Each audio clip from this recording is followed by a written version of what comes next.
Friends, आज हम लोग जानेंगे कि अगर आपके स्मार्टफोन में Vivo Y31 5G में प्रॉब्लम आ रही है कि जब भी आप कोई ब्लूटूथ कनेक्ट करते हैं या फिर ईयरफोन लगाते हैं तो एक में ज़्यादा साउंड और एक में कम आता है, तो उस प्रॉब्लम को कैसे फिक्स कर सकते हैं। इस वीडियो को फुल देखिए, अब आपको स्टेप बाय स्टेप बताने लो। और चलिए वीडियो को शुरू करता हूँ और लाइव प्रूफ में इसमें लो साउंड प्रॉब्लम को सोल्व करके आपको बताने वाला हूँ। अगर आपके पास भी एयरबड है या फिर ब्लूटूथ निकबैंड कुछ भी है या फिर ईयरफोन है, कोई सा भी है, किसी में एक में कम साउंड आ रहा है, एक में ज़्यादा साउंड आ रहा है या फिर दोनों में इक्वल साउंड नहीं आ रहा है, तो कैसे आप उस प्रॉब्लम को फिक्स कैसे कर सकते हो, उसी के बारे में मैं डिटेल्स में आपको बताने वाला हूँ। तो वीडियोज़ को लास्ट तक जरूर देखिएगा।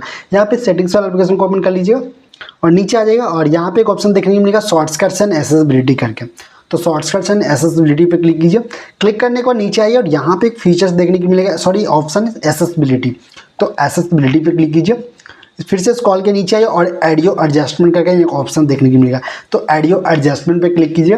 तो सिंपली अगर आपको मोनो ऑडियो इनेबल रहेगा तो भी प्रॉब्लम आ सकती है, या फिर आपको लेफ्ट की तरफ रहेगा तो भी आपको ये प्रॉब्लम आ सकती है, या फिर राइट की तरफ रहेगा तो भी आपको प्रॉब्लम आ सकती है। तो पहले आपको मोनो ऑडियो को डिसेबल कर देनी होगी और जो लेफ्ट या फिर राइट में रहेगा ना, उसको बीच में इक्वल कर देनी होगी, तब जाकर दोनों ईयरफोन में लेफ्ट एंड राइट में दोनों प्रॉब्लम में सोल्व होगा और दोनों में इक्वल साउंड आने वाली। तो इस तरह यहाँ पे प्रॉब्लम को सोल्व कर सकते हैं अपने Vivo Y31 5G में। चलिए वीडियोज़ को लाइक कर दीजिए, चैनल पर पहले चैनल को सब्सक्राइब कर लीजिएगा और नोटिफिकेशन कॉल पे करना मत भूलिएगा।